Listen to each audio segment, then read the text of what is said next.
Did you know that Britain paid £20 million in compensation when slavery was abolished to slaveholders? And British taxpayers finished paying that debt in 2015.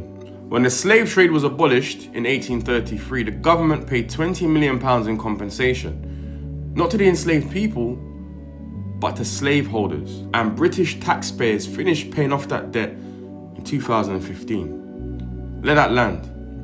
The Slavery Abolition Act of 1833 was passed after decades of campaigning. When it passed, the British government created the largest bailout in its history to that point, equivalent to roughly £17 billion today, to compensate approximately 46,000 slaveholders for their loss of property. And the enslaved people received nothing. They were required to serve an additional period of apprenticeship, effectively continued unpaid labour for up to 6 years after emancipation.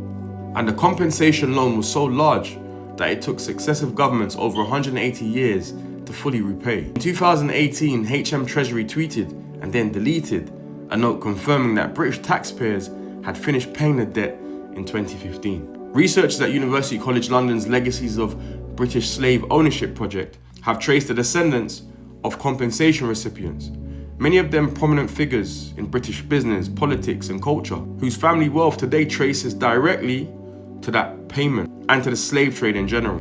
The people who built Britain's commercial infrastructure, the banks, the trading companies, the great houses, were in many cases compensated for the people they had enslaved.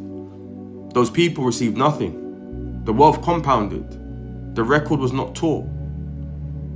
Knowing this is not about guilt, it's about accuracy. My course, Why We Like This, goes into a lot of this history and sociology in much more detail. So if you're interested, comment, learn, and I'll send you the waiting list link.